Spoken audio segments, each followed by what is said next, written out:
안녕하십니까? 오늘 모처럼 태국에서 선교하시는 양병화 형님 방문해 주셨는데요.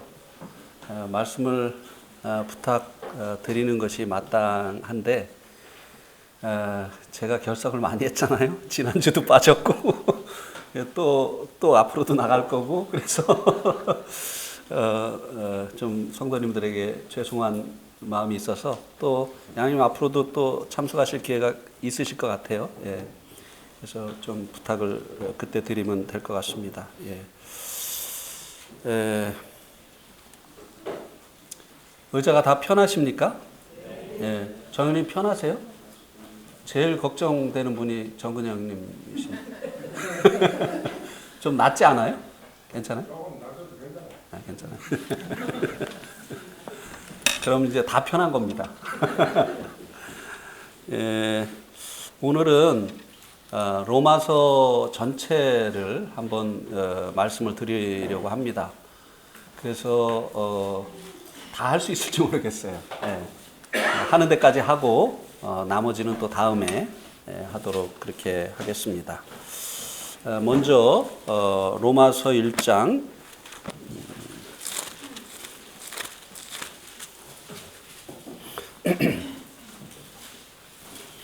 로마서 1장 16절, 17절 말씀을 제가 한 절 읽고 여러분들이 교독하시고 이렇게 읽도록 하겠습니다.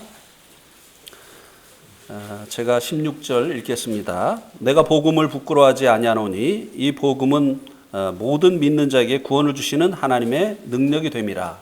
먼저는 유대인에게요 그리고 헬라인에게로다.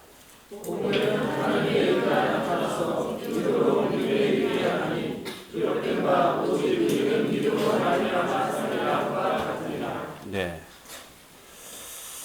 이 로마서는 사도 바울이 로마에 방문하기를 원했는데 알 수 없는 이유로 그 길이 막혔기 때문에 대신 기록한 서신입니다.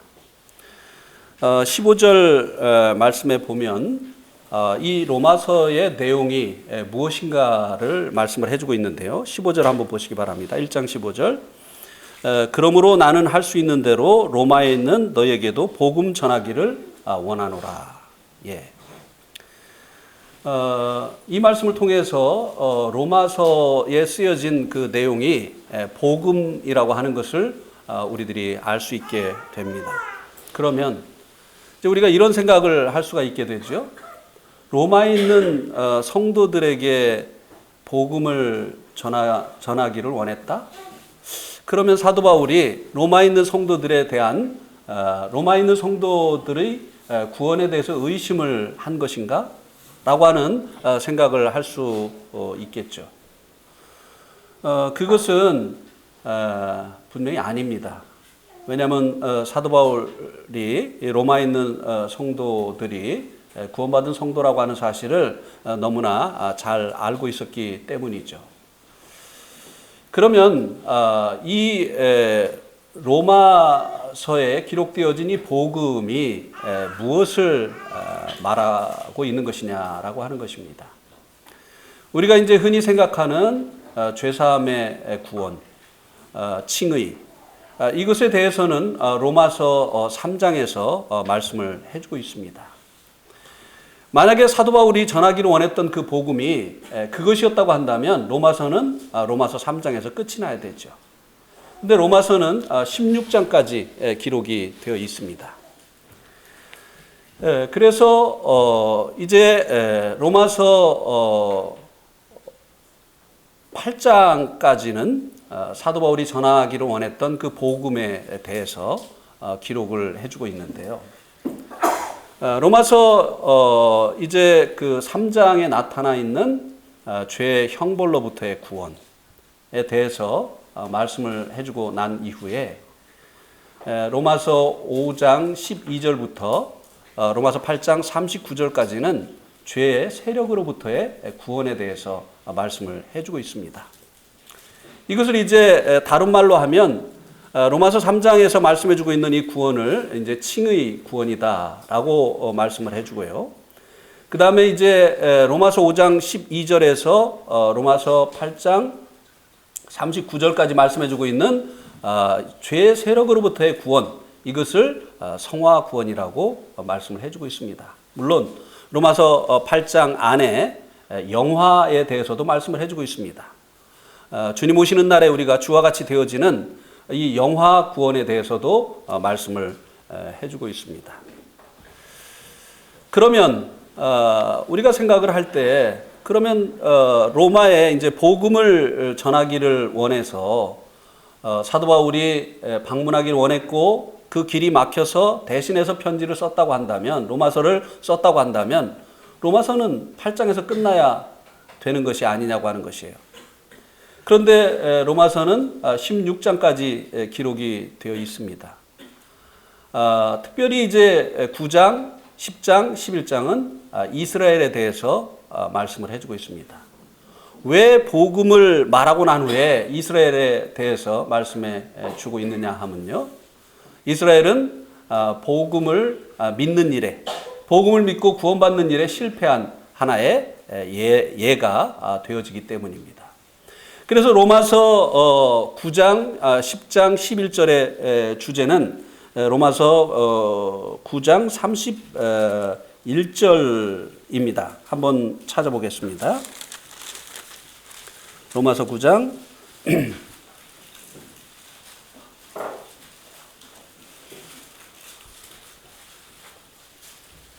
32절. 한번 같이 읽겠습니다. 시작. 어찌 그러하냐? 이는 그들이 믿음을 의지하지 않고 행위를 의지함이라. 부딪힐 돌에 부딪혔느니라. 이 이스라엘을 실패한, 복음에 있어서 실패한 하나의 예로 들어주고 있는데, 그 원인이 무엇인가 하면 그들이 믿음에 의지하지 않고 행위를 의지했기 때문이다 라고 말씀을 해주고 있습니다. 그리고 이제 12장부터는 이 복음에 합당한 성도의 삶에 대해서 말씀을 해주고 있죠. 신앙의 실행적인 면에 대해서 말씀을 해주고 있습니다. 특별히 이제 12장에서는 하나님의 선하시고 기뻐하시고 온전하신 뜻을 분별해서 몸을 드려야 될 것에 대해서 말씀해주고 있습니다.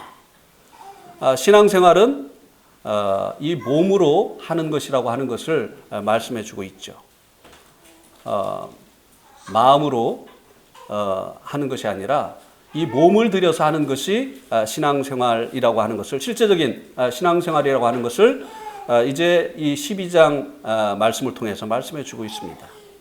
그리고 이제 이 12장에서 은사의 분량을 따라서 하나님 앞에 자신을 헌신해야 될 것을 말씀을 해주고 있죠. 몸을 들여서 주님을 섬기는데 특별히 자기의 그 은사를 분별해서 그 은사에 맞게 헌신을 해서 섬겨야 될 것에 대해서 말씀을 해주고 있습니다. 13장은 그리스도인들이 하늘에 속하였고, 그리스도인들의 신분이 하늘에 속하였고, 그리고 이제 성령의 법으로 사는 새로운 피조물이 되어졌지만 여전히 이제 땅에 살고 있잖아요. 그래서 이 위에 있는 권세, 이 땅의 그 정부에 대해서 그리스도인들이 어떠한 태도를 취해야 되느냐에 대해서 13장에서 말씀해 주고 있습니다. 실제적인 그리스도인들의 이 삶에 대해서 얘기를 해주죠. 저는 좀 요즘 기독교인들을 보면서 좀 불만이 있습니다. 왜냐하면 자기들이 원하는 정부가 들어섰을 때는 이 말씀을 인용을 합니다. 위에 있는 권세에 굴복하라고 하지 않았느냐. 이렇게 하다가 자기들이 원치 않는 정부가 들어서면 이 말씀이 어디로 사라져 버립니다.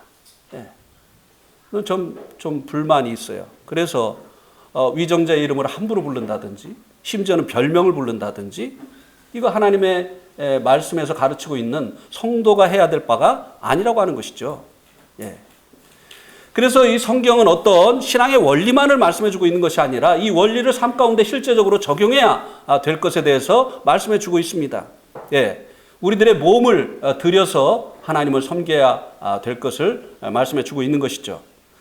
그래서 14장에서는 형제를 비판하지 말 것에 대해서 말씀을 해주고 있습니다.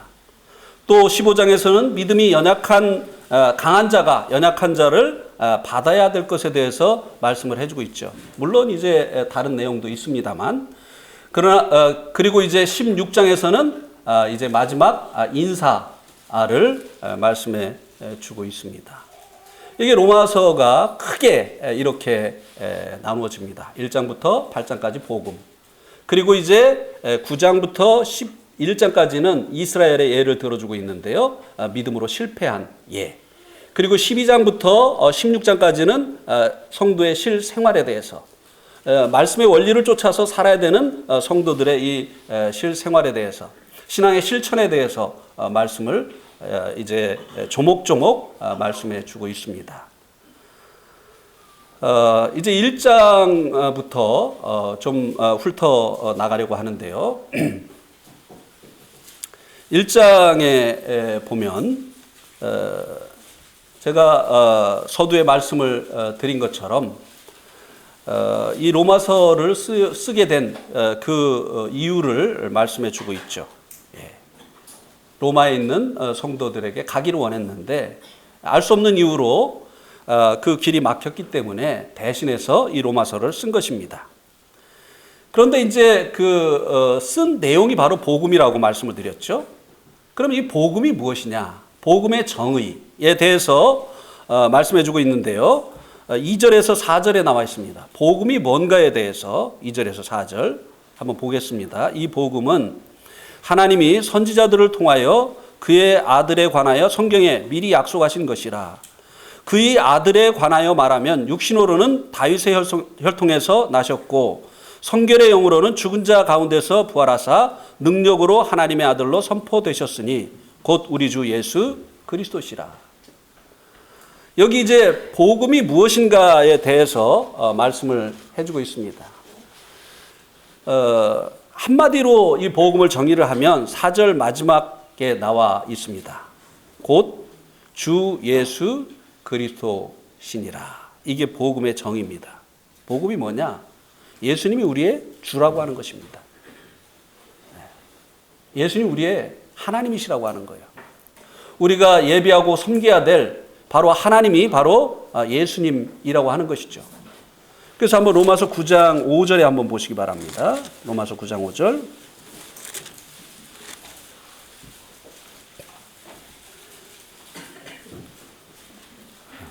또 같이 읽어보겠습니다. 로마서 5장 9절 시작.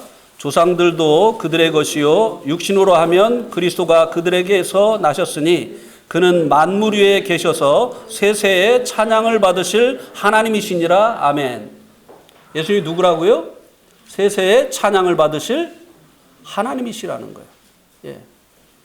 주라고 하는 것은 모든 피조물에 대한 권리를 가지고 계신 분이시다라고 하는 의미가 됩니다. 그러니까 우리도 지음받은 피조물이기 때문에 우리 생에 대한 권리가 그분에게 있다는 것입니다. 예. 우리 인생이 우리의 것이 아니라고 하는 것입니다. 우리의 자아 실현을 위해서 인생을 살 것이 아니라고 하는 것입니다. 예. 우리가 원하는 대로 살아야 되는 것이 우리의 인생이 아니라고 하는 것입니다. 만들어진 것은 만든 자의 목적을 따라서 존재를 해야 되는 것이에요. 시계도 마찬가지잖아요. 시간을 알려주기 위해서 만들었기 때문에 시간을 알려주는 시계가 가치 있는 것입니다. 하나님께서 지으신 그 목적대로 존재하지 않는 인생은 하나님 보실 때 고장난 인생인 것이에요. 복음은 예수님이 우리의 주님이시다라고 하는 것입니다. 근데 복음에서 이게 많이 빠져 있어요. 그러다 보니까 복음을 들었다고 하는 사람들이 여전히 자기 마음대로 자기 인생을 살고 있어요. 자기 기분대로 살고 있어요. 자기가 원하는 것을 위해서 살고 있어요. 예. 그래서 이 복음의 핵심은 바로 예수님이 주이시다. 우리가 섬겨야 될 하나님이시다. 우리 생에 대한 권리가 그분에게 있다. 예. 그래서 정말 이 복음이 복음되게 하려고 하면 예수님을 자신의 주인으로 받아들이는 이 회개가 먼저 일어나야 되는 것이죠. 예. 주인이 바뀌어야 돼요. 내 생에 대한 권리를 내가 가지고 있다가 이 권리를 주님에게 내어주는 거예요. 사도 바울이 주님을 만났을 때 그가 한 고백이 무엇입니까? 주여, 누이시니까. 그 다음에 한 말이 무엇입니까? 주여, 내가 무엇을 하리이까? 이게 정상이에요. 미래제까지 다 사해 주셨으니까 이제는 더 잘 됐네. 이렇게 하고 자기가 원하는 그런 인생을 살 것이 아니라고 하는 것입니다. 예. 그래서 이 복음은 예수님이 우리의 주 되신 것. 그 다음에 뭐라고 했습니까? 주 예수. 예. 예수는 무엇입니까? 구원자이시죠. 예수님이 하늘과 땅 사이에 유일하신 구원자라고 하는 것이죠. 세상에 많은 이 종교가 있죠. 그래서 성경은 이 종교를 이제 길이라고 이야기를 합니다. 근데 어떤 길은 사람의 보기에 바르지만 필경은 뭐라고요? 사망의 길이다. 많은 종교가 우리의 종교의 길을 가면 결국은 천국에 이른다. 이렇게 이야기를 합니다만, 그러나 하나님께서 주신 천국에 가는 유일한 길은 바로 예수 그리스도 그분밖에 없다고 하는 것입니다. 내가 곧 길이요 진리요 생명이니 나로 말미암지 않고는 아버지께로 올 자가 없느니라. 죄 때문에 우리가 하나님과 이제 분리되어지게 된 것이 아닙니까? 그리고 이 죄를 가지고는 천국에 들어갈 수 없는 것이 아닙니까? 그런데 우리들의 이 하나님과 우리 사이에 있는 이 죄의 문제를 해결해 주신 분이 누구냐고 하는 것이에요. 그리스도 예수 안에 있는 구속이잖아요. 부처님도 일을 못했고, 그리고 마음에 또 일을 못했는데 유일하게 하나님과 우리 사이에 있는 이 죄의 문제를 해결하신 이 구원자가 누구냐고 하는 것입니다. 예수 그리스도 그분이시라는 것이죠.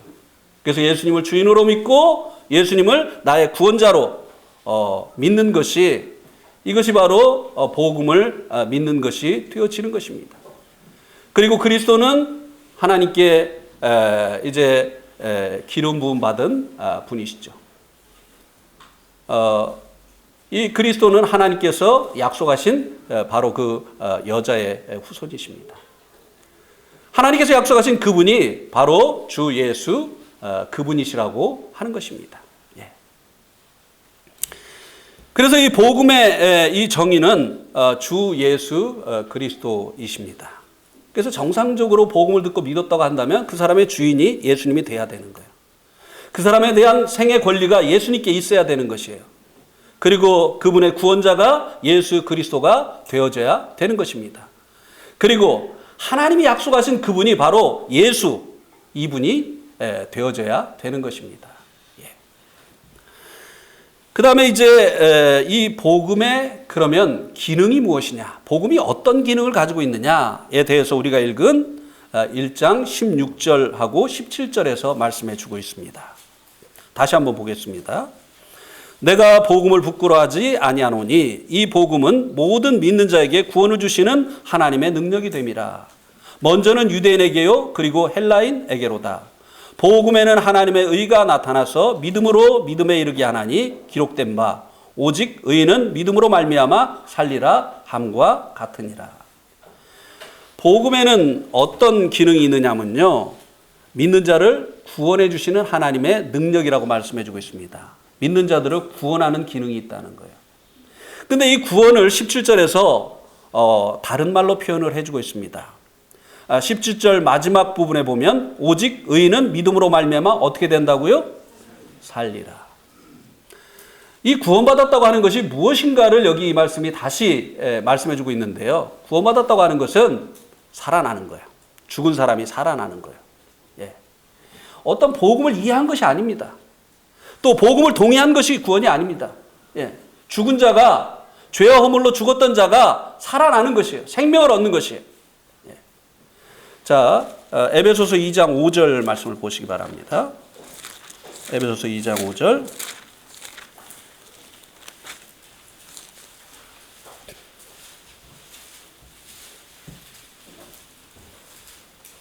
같이 읽겠습니다. 에베소서 2장 5절.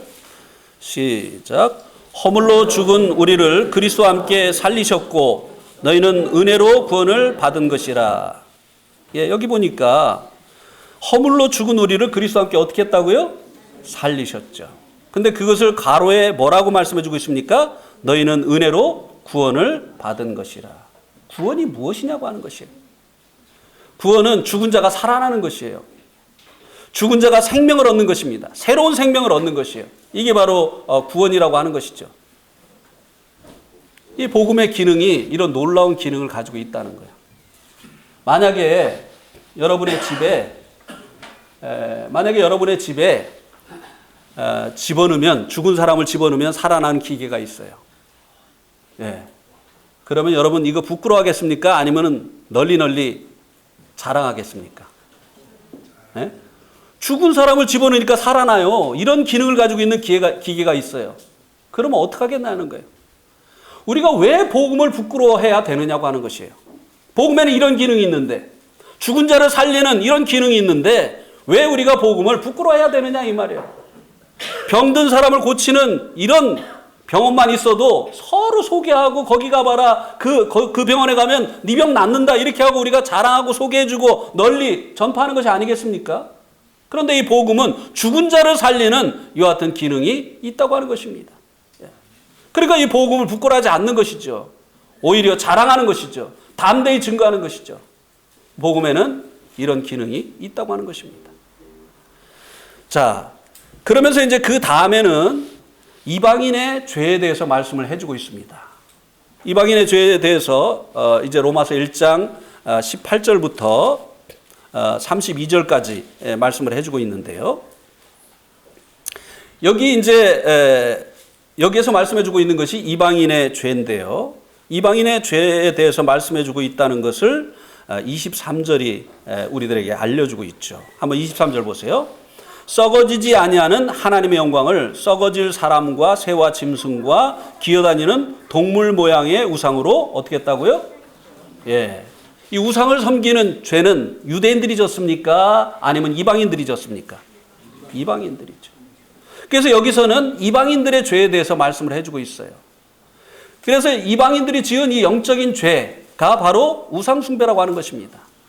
그래서 26절부터 31절까지는 이방인들이 지은 도덕적인 죄에 대해서 말씀해주고 있죠.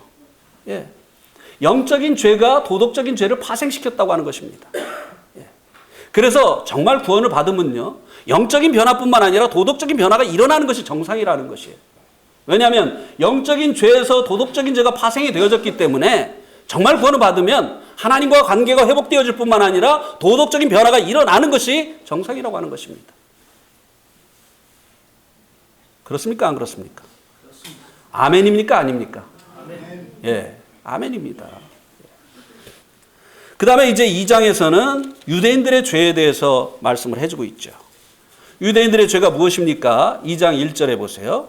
그러므로 남을 판단하는 사람아, 누구를 막론하고 내가 핑계하지 못할 것은 남을 판단하는 것으로 내가 너를 정죄함이니 판단하는 내가 같은 일을 행함이니라. 유대인들의 죄가 무엇이죠? 하나님께 선택받고 하나님께 율법을 받았는데 자기들이요 다른 민족보다 잘나가지고, 그래서 하나님이 자기들을 택하시고 선택받지 못한 사람들은 하나님께서 유기하시기 위해서, 버리시기 위해서 선택을 했다고 하는 하나님의 선택에 대해서 오해를 했습니다.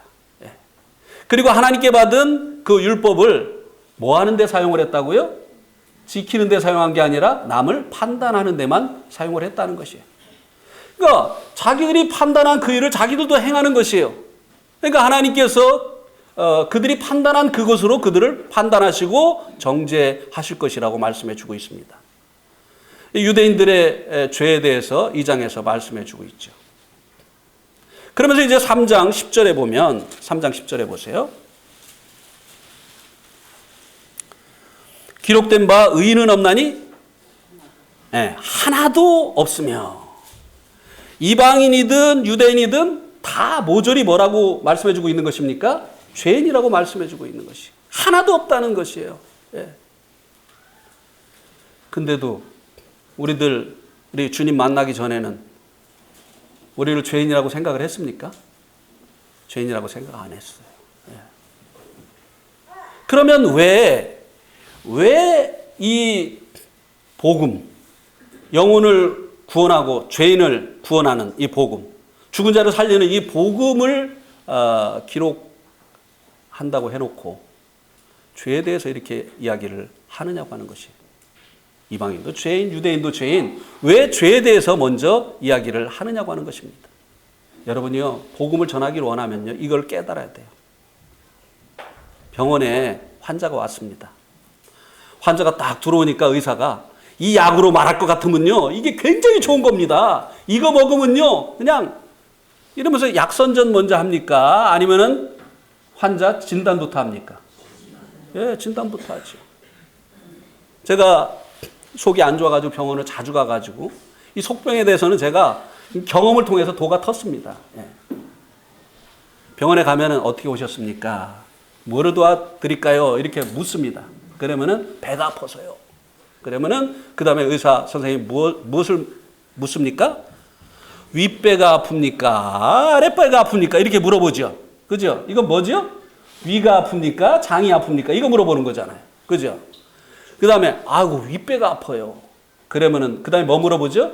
식사를 하시고 나서 아픕니까? 공복 시에 아픕니까?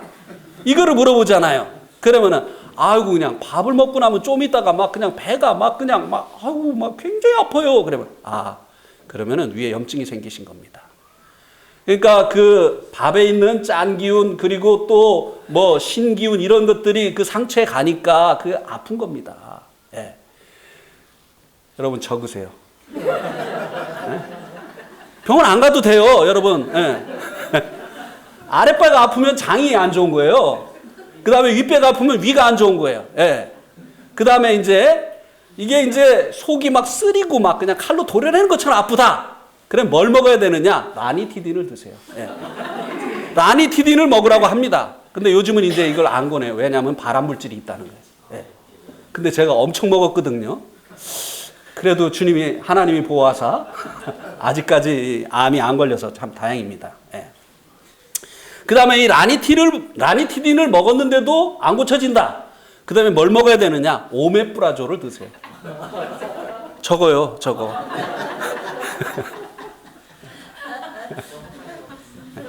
너무 많이 먹었어요. 배 아픈데 먹는 약은 제가 종류별로 그 약이 어디에 필요한 약인지 알아요. 가스 찼을 때, 뭐 이거, 아니요, 가스명수 아니에요. 이거 약선전에서 안 되는데 여기까지만 합시다. 예. 요거 하나만 얘기하죠. 가스 찼을 때 제스탄을 드세요. 예, 이건 가스 제거제입니다. 예. 그래서 이제 병원에 가면 의사가 먼저 진단을 하잖아요. 그리고 당신은 지금 위에 염증이 있습니다. 라고 그 병을 알려주고 난 후에 이 병에는 라니티딘이 맞습니다. 이거를 드셔야 됩니다. 이렇게 얘기하기 때문에 이 복음을 말하기에 앞서서 사람들이 죄인이라는 것을 말해준 것이에요. 자기가 죄인인 걸 알아야지 죄인을 구원하러 오신 예수님을 믿잖아요. 그러니까 우리가 복음을 전하려고 하면요, 미안하지만 사람들이 자기가 죄인인 것을 알도록 해주는 일을 먼저 해야 되는 것이에요. 예, 기분 나빠하죠. 제가 지난 9월 달에 충주교회 그 수련회 가서 말씀을 전하고 오지 않았습니까? 26년 만에 부친이 한 분이 침례를 받으셨어요. 구원받고.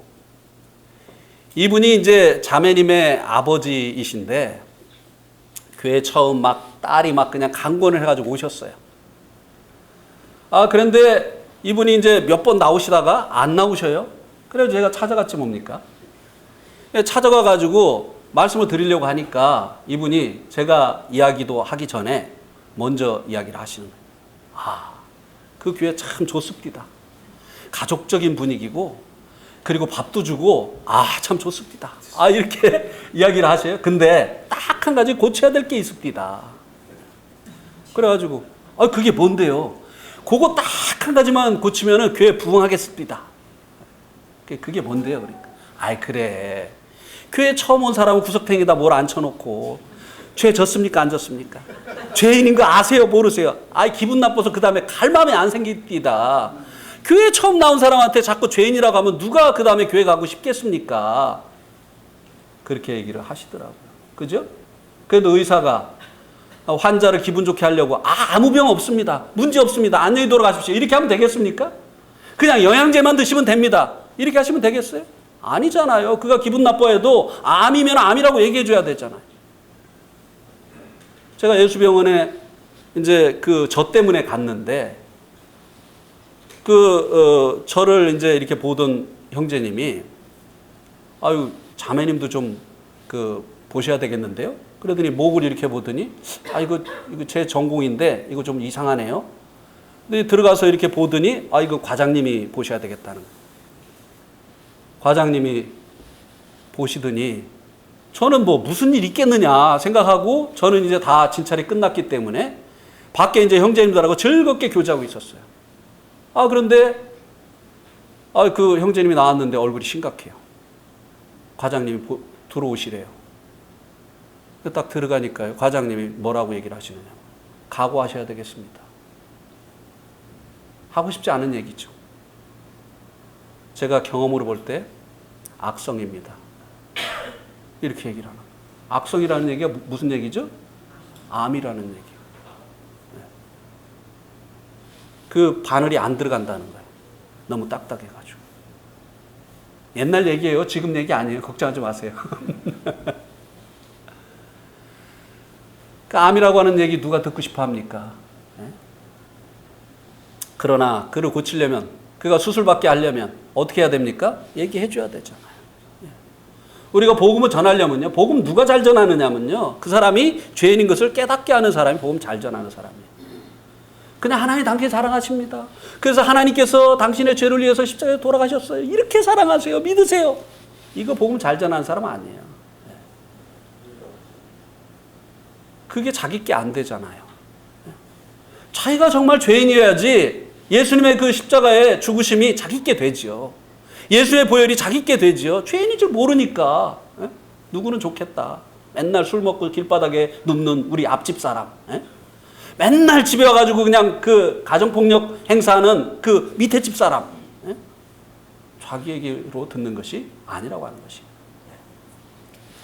그래서 이제 1장과 2장에서는 이방인의 죄, 그리고 유대인의 죄, 그리고 3장 10절에서는 의인은 없다, 하나도 없다. 그리고 23절에는 뭐라고 말씀해주고 있습니까? 모든 사람이 죄를 범하였음에 하나님의 영광에 이르지 못하더니.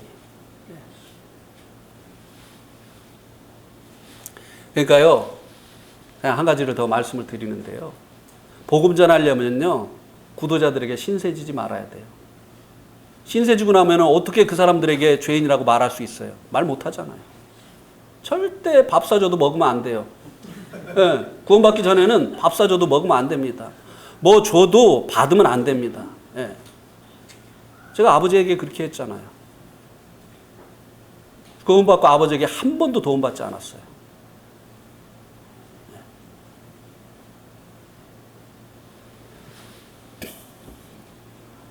그 다음에 이제 이 3장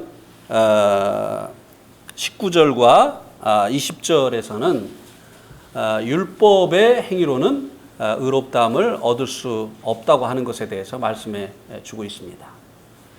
사람들이 죄인이기 때문에 어떤 종교적인 행위를 통해서는 의롭다함을 얻을 수 없는 것이죠.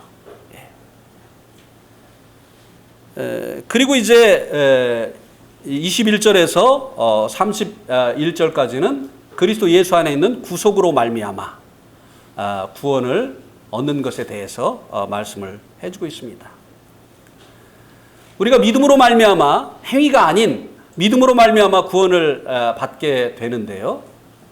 그것은 그리스도 예수 안에 있는 구속 때문이라고 하는 것입니다. 24절이 말씀해주고 있죠.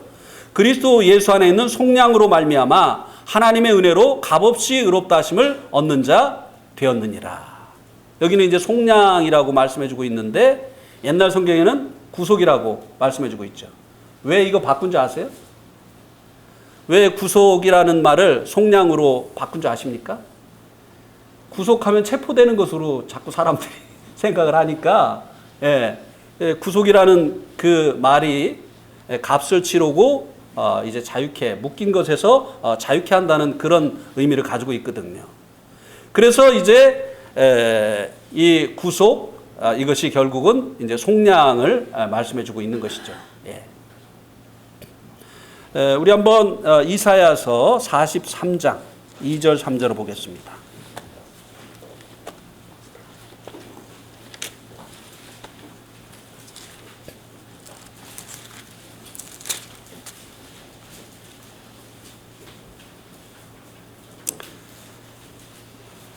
죄송합니다. 3절 4절. 3절만 보면 되겠습니다. 3절. 같이 한번 읽겠습니다. 시작. 대전하는 여호와 내 하나님이요 이스라엘의 거룩한 이요 내 구원자임이라. 내가 애굽을 너의 속량물로 구스와 수바를 너를 대신하여 주었노라. 자, 여기 이제 속량, 구속이 무엇인가를 하나의 그림으로 그려주고 있습니다. 하나님께서 이스라엘의 구원자라고 말씀해주고 있죠. 구원을 위해서 무엇이 필요하다고요? 속량이 필요하다는 거예요. 구원과 속량은 달라요. 속량 때문에 구원이 있는 것이에요. 구원은 건져내는 것이죠. 지금 이스라엘이 어디에 지금 붙들려 있습니까? 바벨론의 포로가 되어 있어요. 바벨론의 포로가 되어 있는 이스라엘을 이 바벨론으로부터 구원해 내시는데 하나님이 구원자이시기 때문에 구원해 내시기 위해서 속량을 하신다고 말씀해 주고 있습니다. 그런데 이 속량물로 무엇과 무엇을 주신다고 말씀해 주고 있습니까? 여기 보니까 애굽을 너의 속량물로 구스와 스바를 너를 대신해서 주신다고 했어요. 자, 이 애굽은 오늘날의 어디죠? 이집트지요. 그죠? 그 다음에 구스는 에티오피아. 그 다음에 스바는 사우디아라비아의 북쪽. 자, 이 세 나라는 이스라엘에 비하면 훨씬 큰 나라입니까? 작은 나라입니까? 큰 나라지요. 근데 바벨론의 포로가 돼 있는 이 이스라엘을 하나님께서 구원해 내시기 위해서 속량물로 이스라엘보다 더 큰 나라를 지금 주시겠다고 말씀을 하시는 거예요. 그러면 이제 이 바벨론이 멸망하고 새로운 이 페르시아라고 하는 바사라고 하는 왕국을 건설하게 되어질 이 고레스가 이스라엘보다 더 큰 새 나라를 주는데 이스라엘을 놔주겠습니까? 안 놔주겠습니까? 예? 정신이 제정신이라면 더 큰 새 나라를 주겠다고 하시는데 하나님이 그러면 이스라엘을 놔주겠습니까? 안 놔주겠습니까? 놔주죠. 그죠? 예. 속량물로 이스라엘보다 더 큰 새 나라를 주니까 고레스가 감사합니다 하고 어떻게 해요? 이스라엘을 놔주는 거예요. 그래서 하나님께서 이런 방법으로 이스라엘을 바벨론으로부터 구원해 내신다고 하는 것입니다. 우리는 누구에게 포로가 되었죠? 우리들의 그 범죄한 것으로 인해서 누구에게 포로가 됐죠? 사탄에게 포로가 됐어요. 그런데 우리들의 죄값을 무엇으로 치르셨어요? 우리를 무엇으로 속량을 하셨어요? 우리보다 더 크신 위대하신 예수 그리스도. 그분의 피로 말미암아 우리의 죄값을 치루었어요. 그러니까 우리의 죄값이 치루어진 것입니까? 안 치루어진 것입니까? 치루어지고도 거슬러 봤죠. 남죠. 예. 더 큰 애굽과 구스와 스바를 주고 이스라엘 백성들을 거기서 건져낸 것처럼 우리들을 예수 그리스도의 그 피, 무궁한 생명의 능력을 가지고 계신 예수 그리스도의 그 피를 우리들의 죄값으로 지불하시고 하나님께서 우리를 사단의 그 사망 권세로부터 구원해 내신 것입니다. 네. 우리가 다 이걸 믿죠? 믿죠? 믿어요, 안 믿어요? 하여튼 대답들 안 하셔. 다 이 믿고 구원 받았죠? 예, 구원 받았습니다. 예. 근데 우리 편에서 무엇을 하지 않았잖아요. 하나님 편에서 하셨잖아요. 예수님을 통해서. 그죠? 그러니까 이게 무엇입니까? 은혜잖아요. 은혜. 그러니까 이 구원받은 사람들의 특징이 무엇입니까?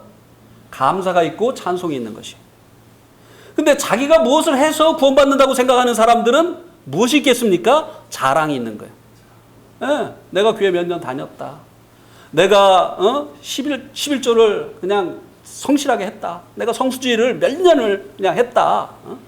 내가 시골에 교회 예배당 져준 것만 해도 몇 개다. 자기 자랑이 많은 거예요. 그러니까 이것을 주고 천국을 살려고 하는 것이죠. 예. 그런데 사람의 행위로 하나님 앞에 의롭다함을 얻을 수 있다고요? 구원받을 수 있다고요? 없다고 하는 것입니다.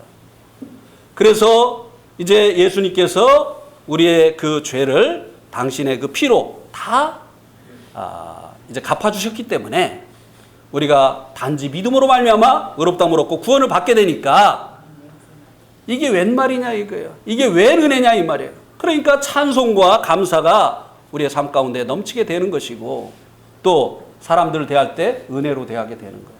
은혜로 대하게. 사람이 왜 저래? 저 사람도 구원받아야 되는구나. 그 사람을 위해서 기도하게 되어지고 그 사람을 참아주게 되어지고 그 사람에게 선을 베풀고 이렇게 하게 되어지는 것이죠. 그렇습니까? 안 그렇습니까? 예, 그렇잖아요. 예. 그리고 이제 구약에 수도 없이 많은 이 속죄 제사가 있잖아요. 그죠? 죄를 지면 어떻게 하라고 했죠? 속량물을 가지고 제사장에게 오라고 했잖아요. 그죠? 제사장에게 이제 자기 죄를 대속할 속량물을 가지고 오면 제사장이 이제 어떤 일을 하라고 합니까? 그 염소의 머리에다가 어떻게 하라고요? 손을 얹으라고 하죠. 그럼 이게 무슨 의미죠? 내 죄가 그에게 전가된다는 것이죠. 그러면은 나의 죄 때문에 이 제사장이 누구의 목을 자르게 됩니까? 속량물의 이 목을 자르게 되어지는 것이죠. 그리고 이 피가 번제단 앞에 이제 부어지게 될 때 하나님께서 우리들의 죄값을 받아내시는 이와 같은 하나의 그 모형이 되어지는 것이죠. 그죠? 그래서 이 속량물의 이 대속을 통해서 우리들이 죄사함을 받게 되어진다고 하는 이 사실을 구약에서도 수도 없이 이야기를 해왔다고 하는 것입니다. 이것은 하나의 무엇이었습니까? 모형이었어요. 모형. 네. 이 그림자였습니다. 그림자의 실체가 바로 예수 그리스도였던 것이죠. 예. 그래서 이제 이 4장에서는 믿음으로 말미암아 구원을 받은 이제 구약의 두 인물을 이야기를 해주고 있습니다. 처음은 누구죠? 아브라함. 예. 4장 1절에 보면 육신으로 우리 조상인 아브라함이 무엇을 얻었다 하리요? 만일 아브라함이 행위로서 의롭다함을 받았으면 자랑할 것이 있었으려니와 하나님 앞에서는 있다 없다? 없다. 왜요? 아브라함이 행위로 의롭다함을 얻은 게 아니니까요. 우리 한번 창세기 15장 말씀을 한번 보시겠습니다.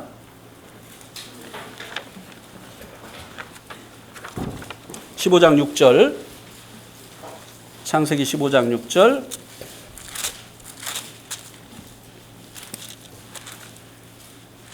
같이 읽겠습니다. 시작. 아브라함이 여호와를 믿으니 여호와께서 이를 그의 의로 여기시고 아브라함의 행위를 의로 여기셨다고 했습니까? 그의 믿음을 의로 여기셨다고 했습니까? 예, 아브라함이 무엇으로 하나님의 의롭다함을 얻었어요? 믿음으로. 왜 그러면 이 사도 바울이 믿음으로 말미암아 의롭다함을 얻는 이 칭의 구원에 대해서 말씀을 해주고 나서 이 구약의 인물인 아브라함의 예를 들어주고 있느냐고 하는 것입니다. 많은 사람들이 구약은 율법이고 신약은 은혜다, 복음이다 이렇게 이야기를 하는데 구약도 복음을 이야기해주고 있다고 하는 것입니다. 은혜를 얘기해주고 있다고 하는 것입니다. 율법으로 되어지지 않았기 때문에 하나님께서 후속 대책으로 이 믿음으로 말미암아 의롭다함을 얻는 이것을 마련해낸 것이 아니라고 하는 것입니다. 구약에도 여전히 사람이 의롭다함을 얻는 것은 믿음으로 말미암는 것이라고 하는 것을 믿음의 조상인 아브라함의 예를 들어서 말씀해주고 있는 것이에요. 그리고 그 다음에 예를 누굴 들어주고 있죠? 이스라엘 백성들이 가장 존경하는 왕인 누구죠? 다윗의 예. 그래서 이렇게 이 구약의 두 인물을 들어서 이 믿음으로 말미암아 의롭다함을 얻고 구원받는 것은 새로 나온 것이 아니다. 이것은 율법으로 실패했기 때문에 하나님께서 후속 대책으로 마련한 것이 아니다. 처음부터 하나님이 계획하셨던 것은 하나님 미리 창세전에 우리가 범죄할 것을 아시고 구원자를 예비하셨고 이것을 여러 가지 예표를 통해서 보여주셨죠. 그죠? 창세기 3장 15절에서는 여제 후손이라고 얘기를 하셨고 22절에서는 가죽 옷으로 얘기를 하셨고 출애굽기에서는 유월절 어린 양으로 얘기를 하셨고 그리고 레위기에서는 수없이 많은 그 속죄 제사를 드리는 그 제물로 말씀을 하셨잖아요. 이렇게 이제 우리가 우리의 행위가 아니라 이제 우리를 대속해 주시는 이 대속자 예수 그리스도를 통해서 의롭다함을 얻는다고 하는 사실을 이 구약의 예를 들어서도 입증을 해주고 있는 것을 이 4장 말씀을 통해서 볼 수가 있는 것이죠. 그 다음에 이제 이 5장 말씀을 통해서는요, 그러면은 우리가 믿음으로 말미암아 의롭다함으로 얻음으로 인해서 얻은 것들이 무엇이냐 하는 것입니다. 믿음으로 말미암아 의롭다함을 얻음으로 인해서 얻은 것들. 첫 번째 무엇입니까? 1절에 보니까 우리 주 예수 그리스도로 말미암아 하나님과 무엇을 누리자? 예. 우리가 구원받기 전에 하나님과 어떤 사이였습니까? 원수. 하나님 하지 말라는 짓만 골라서 했잖아요, 우리가. 그죠? 예? 하나님과 원수였어요. 우리 안에 하나님에 대한 뭐가 있었습니까? 적개심이 있었어요. 그렇습니까? 안 그렇습니까? 이것이 이 하나님에 대한 적개심이 어떻게 이게 나타났죠? 하나님의 대리자들에게, 교회에서는 장로들에게, 직장에서는 상사에게, 집에서는 누구에게? 부모님에게. 애들이 부모님에게 이유가 있어서 반항을 합니까? 이유 없어요. 에?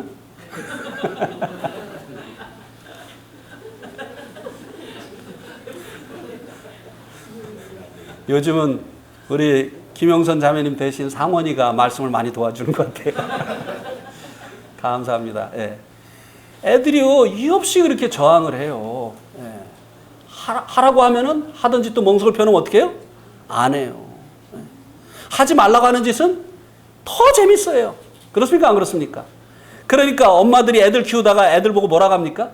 아이고, 이 왼수가 따로 없다. 합니까? 안 합니까? 해보셨어요? 안 해보셨어요? 안 해봤어요? 아니까 이제 아니까 안 하는데 우리가 구원받기 전에는 이제 그렇게 이제 하는 것이죠. 저도 안 해봤어요.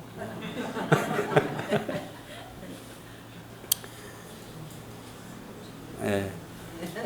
그런데 이제 이렇게 하나님과 원수되었던 우리들이 이제는 뭡니까? 예수 그리스도로 말미암아 하나님과 어떻게 해요? 화평을 누리게 되는 거예요. 이 하나님과의 이 평화가 결국 어디로 이어집니까? 사람들과의 관계 속에서 이루어지죠. 하나님과 화평한 자들은요, 사람들과 피스메이커가 됩니다. 예. 이 하나님과 이 화목하지 못한 사람은요, 어디 가든지 자꾸 문제를 일으켜요. 예. 그렇습니까? 안 그렇습니까? 문제가 뭐냐면요, 그 사람이 독특해서 그러는 게 아니에요.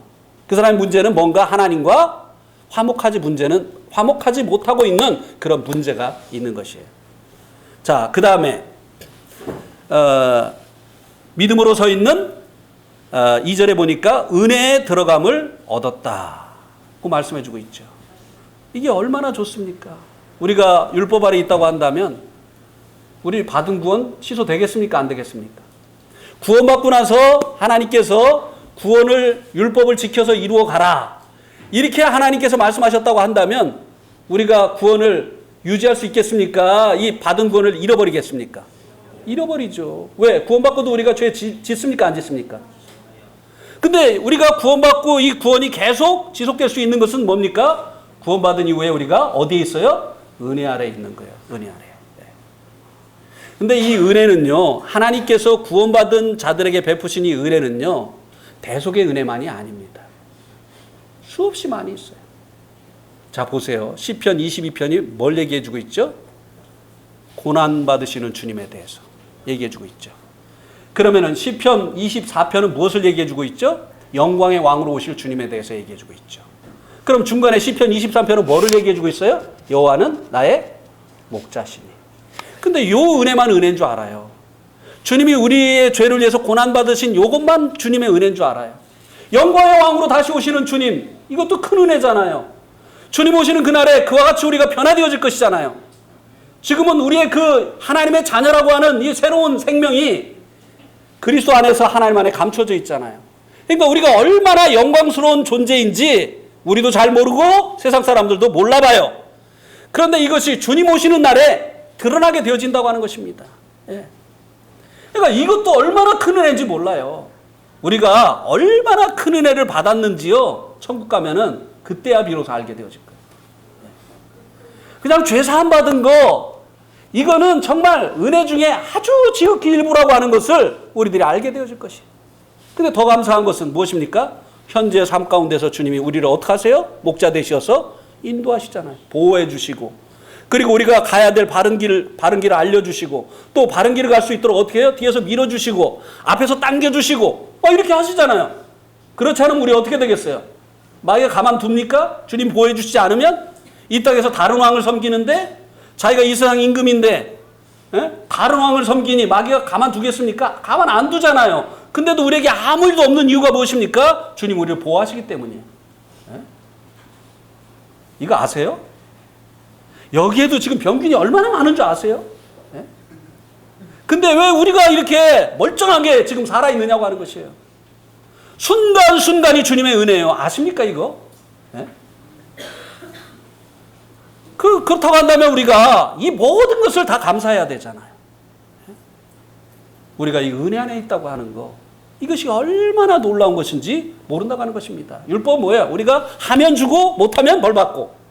근데 은혜는 하나님 편에서 다 주시는 거잖아요.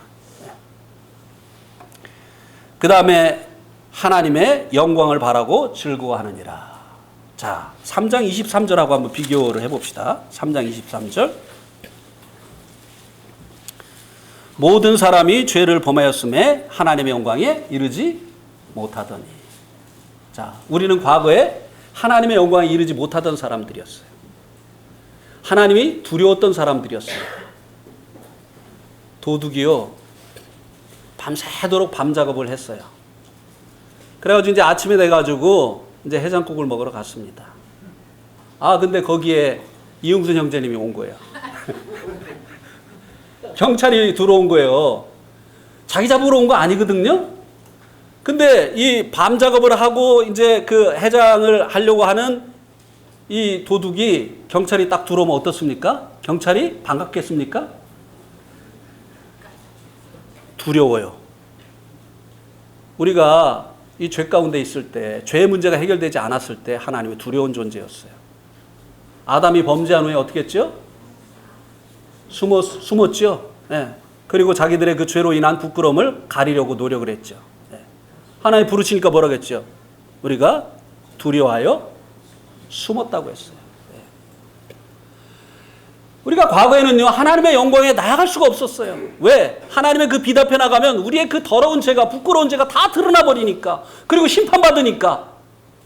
죄인들이 하나님 앞에 영광에 나가면 죽는 겁니다. 그죠?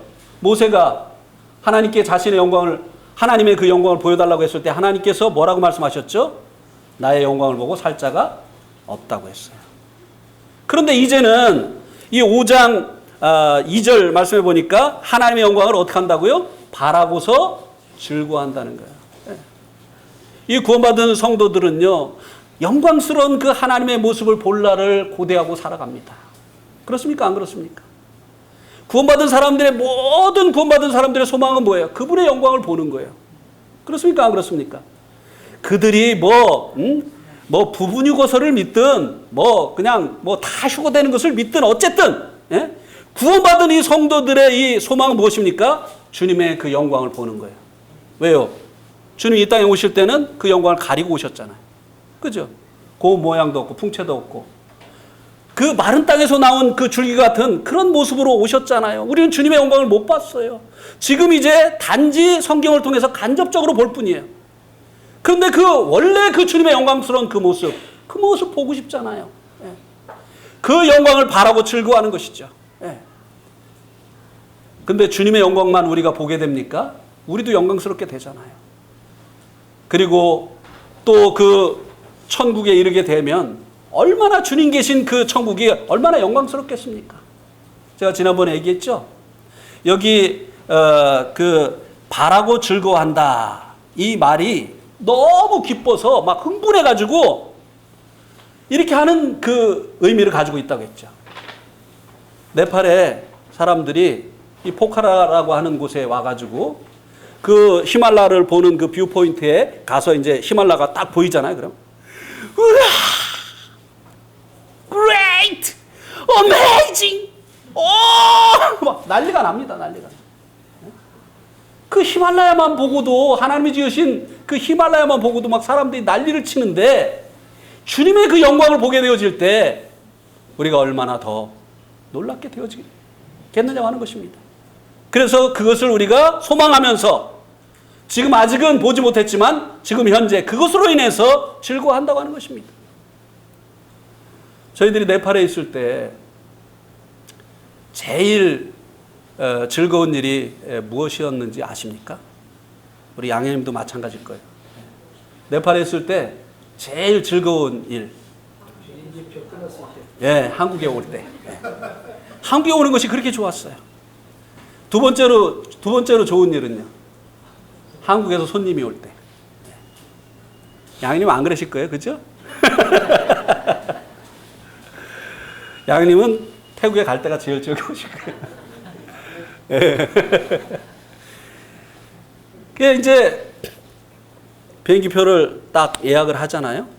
아직 한국에 안 갔어요. 근데 바라고 어떻게 해요? 즐거워하는 거예요. 안 갔는데도요. 그냥 그 간다고 하는 그 소망이 현재 내 삶에 얼마나 큰 힘과 그리고 기쁨을 주는지 몰라요. 예. 모든 어려움들이 어려움으로 느껴지지 않습니다. 무엇 때문에? 이제 한국 간다. 얼마 있지만 한국 간다. 가서 성도들 본다. 그리고 아버지 어머니 본다. 이 소망 때문에 현재의 이 어려움들을 이겨낼 수 있는 것이 성도들에게 있어서 하나님의 그 영광을 소망하는 이 소망이 현재에 얼마나 큰 능력으로 역사하느냐고 하는 것입니다.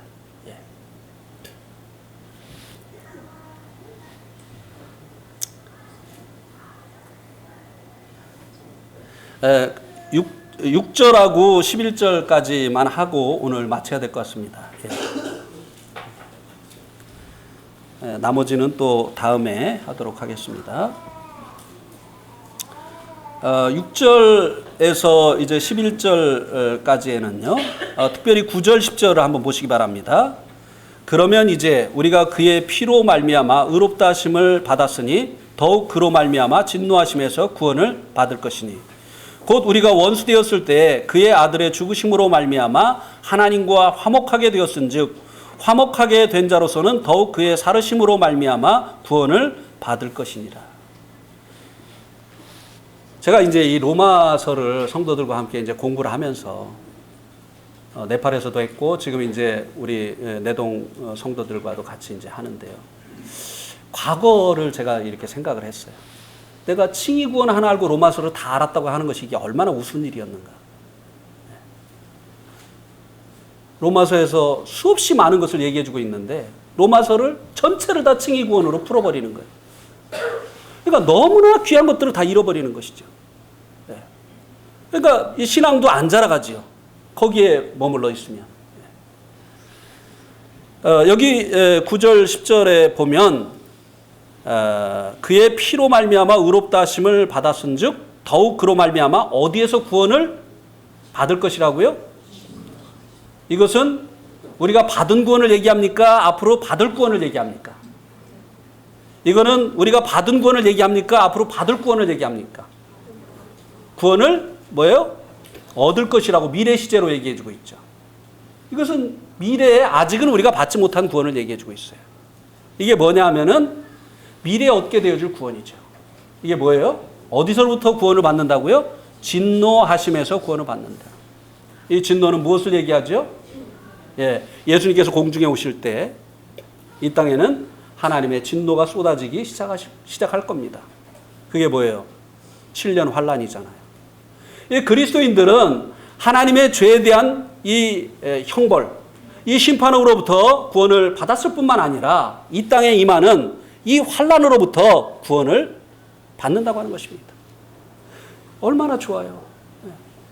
예수 그리스도의 피로 말미암아 우리들의 죄에 대한 형벌로부터 구원을 받았을 뿐만 아니라 그래서 죄 없다 하심을 받았을 뿐만 아니라 미래에 임하게 되어질 하나님의 이 진노로부터 우리가 구원을 받게 되어진다고 하는 것입니다. 근데 여기 그 구원의 근거가 뭐라고 얘기해 주고 있죠? 여기 뭐라고 얘기해 주고 있죠? 그의 피로 말미암아 의롭다 하심을 받았은즉. 그 외에 다른 조건이 있습니까? 그의 피로 의롭다함을 얻고 이기는 자들만 휴거된다. 이런 말이 있습니까? 있어요, 없어요? 없잖아요. 근데 그렇게 말하는 사람들이 있잖아요. 그래가지고 성도들을 불안하게 만드는. 그래가지고 이 부분 휴거서를 가지고 성도들을 열심내게 하는 이런 그게 아니죠. 우리의 열심은 어디서 나오는 것이죠? 완전하신 구원에서. 완전하신 구원을 거저주신 이 하나님의 사랑 때문에 이게 웬 은혜인가 웬 말인가 하는 이 하나님의 이 사랑에서 우리들의 열심이 나오는 것이고 헌신이 나오는 것이잖아요. 휴거 못 될까 봐 두려워가지고 내는 이 열심. 이거 아니잖아요. 그죠? 그러면 이기는 자가 누구냐는 거예요. 이기는 자. 자, 요한일서 5장을 한번 보세요. 요한일서 5장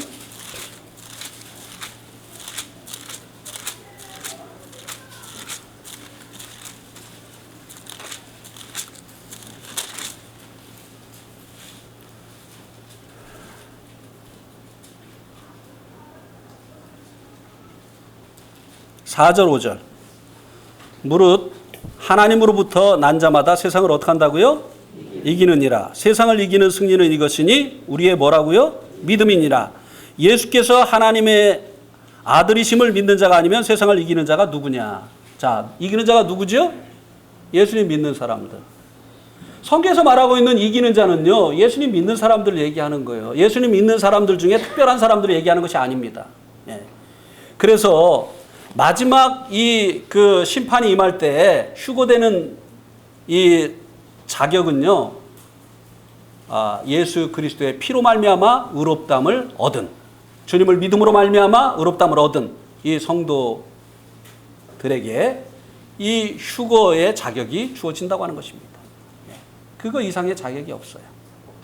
그러나 이제 휴거되고 나면은 세상에서는 이제 심판이 있지만 그리스도인들은 그리스도의 심판대 앞에서 상급의 심판을 받잖아요. 이 상급은요, 다 똑같이 받는 게 아니에요. 휴거는 모든 성도가 받는 것이고 천국에는 모든 성도가 들어가지만, 그러나 그리스도의 심판대 앞에서 상급 받는 것은요, 모든 성도가 다 받는 거 아니에요. 박수만 치고 있을 사람들 많습니다. 네. 그것에 대해서 이제 로마서 5장 12절 이하에서 말씀해 주고 있는 것입니다. 오늘은 여기까지 말씀을 드리겠습니다. 예.